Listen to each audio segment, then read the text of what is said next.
En el mundo de la química, hay veces que las moléculas se comportan de formas que, bueno, simplemente desafían nuestra primera intuición. Hoy vamos a meternos de lleno en una de esas reglas que parecen ir a contramano de todo, una regla que define cómo las moléculas eligen su forma y cómo reaccionan.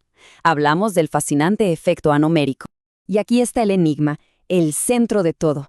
Miren, en general, uno aprende que las moléculas huyen del amontonamiento, ¿verdad? Buscan siempre la configuración más espaciosa que puedan, pero de repente, en la química de los carbohidratos, nos topamos con algo rarísimo. Un grupo bastante grande, bastante voluminoso, resulta ser más estable en la posición que se supone es la más incómoda y congestionada. La pregunta es obvia. ¿Por qué? ¿Qué está pasando ahí? Para resolver este misterio, vamos a seguir una hoja de ruta muy clara. Primero, vamos a plantear bien la contradicción. Después, tenemos que aprender a hablar el idioma de los orbitales, que es clave para entender todo esto. Luego, sí, vamos a revelar el efecto anumérico en plena acción, veremos la evidencia física y para terminar, exploraremos cómo este efecto es en realidad una herramienta superpoderosa para controlar reacciones químicas. Muy bien, vamos a sumergirnos de una vez. El problema que tenemos entre manos parece romper una de las primeras reglas que cualquiera aprenda en química orgánica, la del impedimento estérico, esa que, básicamente, dice que los grupos grandes se repelen y no quieren estar cerca. Y esta es la observación fundamental. Pensemos en un anillo de 6 miembros. La lógica nos grita que un sustituyente grande debería querer estar en la posición ecuatorial, ¿no?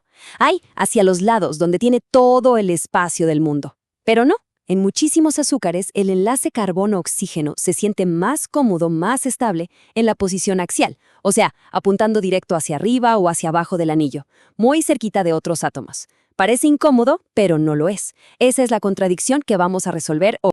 Para entender el porqué, tenemos que mirar más allá de los dibujos de palitos y bolitas. La respuesta no está en lo que vemos a simple vista, en la forma de la molécula, sino en algo invisible, la interacción de sus orbitales electrónicos.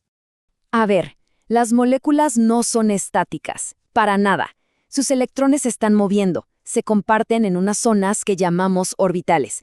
Y a veces, los electrones de un enlace o de un átomo pueden, digamos, conversar con un orbital vecino que esté vacío. A este fenómeno lo llamamos hiperconjugación.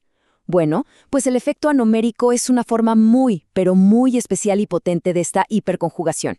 Específicamente, una que involucra un par de electrones que no están formando un enlace, a los que llamaremos N, y un orbital vacío de antienlace que conocemos como sigma estrella o sigma asterisco. Y aquí está el meollo del asunto. Imaginemos un par de electrones libres en un átomo, por ejemplo en un oxígeno.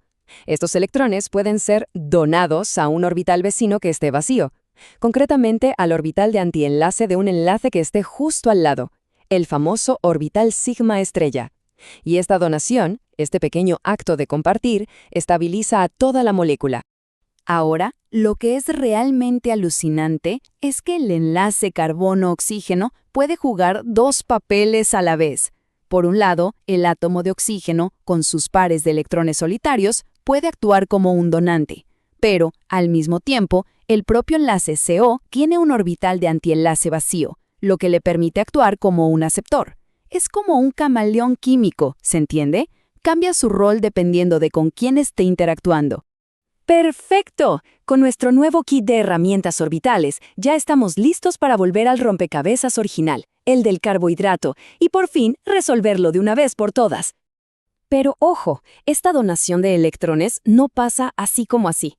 Hay un requisito geométrico súper estricto. Imaginen a dos personas paradas, una de espaldas a la otra, pero perfectamente alineadas. Así tienen que estar el orbital que dona y el que acepta.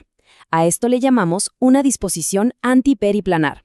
O sea, están en el mismo plano, pero apuntando en direcciones exactamente opuestas, a 180 grados.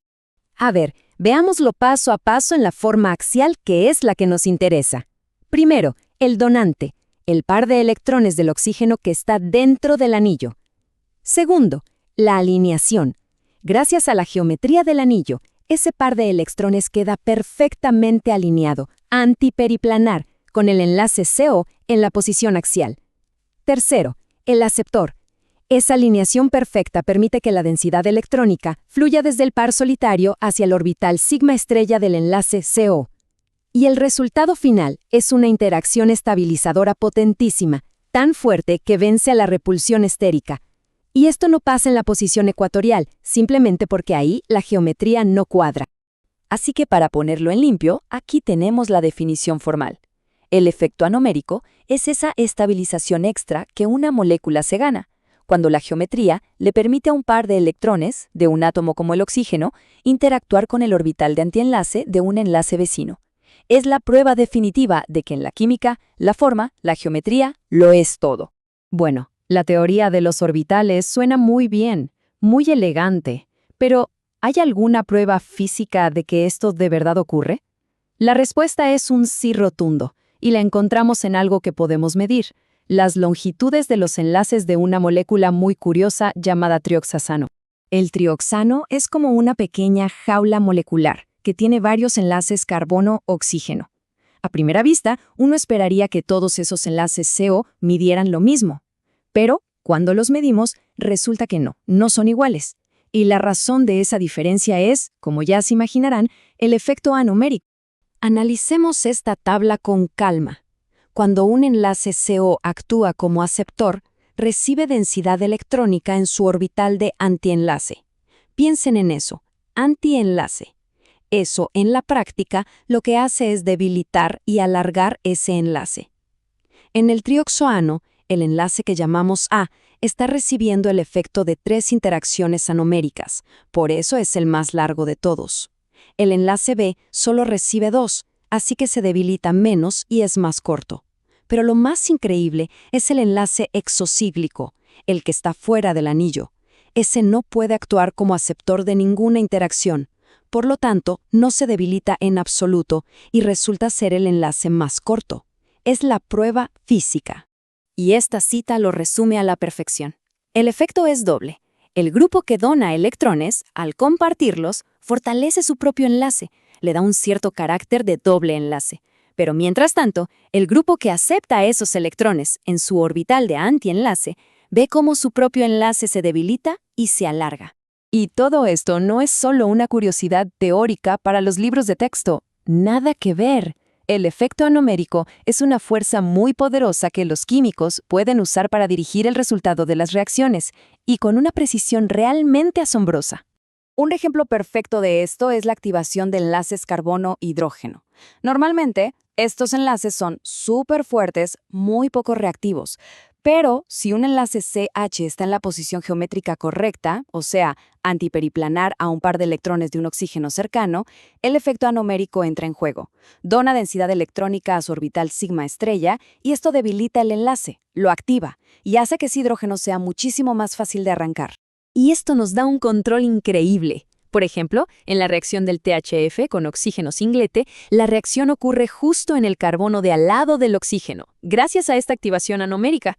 O en una molécula más compleja como el isocromano, que tiene 2 sitios posibles para reaccionar. Bueno, la reacción ocurre en el sitio que no solo se beneficia del efecto anomérico, sino que además tiene una estabilización extra por estar en una posición bencílica. O sea, el efecto anomérico nos permite predecir y controlar dónde va a ocurrir la química. Ahora viene la pregunta del millón. ¿Qué pasa si bloqueamos la geometría? ¿Qué ocurre si esa alineación antiperiplanar, que es tan crucial, simplemente no puede darse? Bueno, aquí es donde la historia se pone todavía más interesante. Aquí es cuando entra en la pelea otra fuerza, el efecto inductivo. A diferencia del anomérico, que depende de la geometría, el inductivo es puramente electrónico y siempre está ahí. Como el oxígeno es muy electronegativo, le roba densidad electrónica al enlace CH y al hacerlo, lo fortalece, lo hace menos reactivo. Entonces, en un sistema donde hay un hidrógeno axial que permite el efecto anomérico, este gana la batalla y debilita el enlace. Pero si forzamos a la molécula a que no tenga un hidrógeno axial, el efecto anomérico simplemente no puede ocurrir. Y en ese momento, el efecto inductivo, que desactiva el enlace, toma el control y la reactividad se invierte por completo. Y este es el mensaje final, el más importante. No podemos seguir pensando en las moléculas como dibujos planos.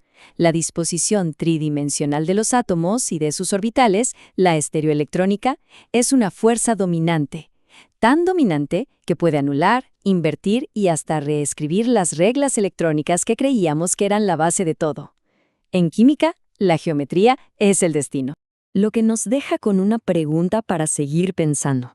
El efecto anomérico nos acaba de demostrar que una regla tan básica como evitar el amontonamiento puede ser completamente ignorada por interacciones orbitales que son mucho más sutiles. Y esto nos obliga a preguntarnos cuántas otras certezas químicas que damos por sentadas dependen, en realidad, de mirarlas desde la perspectiva geométrica correcta.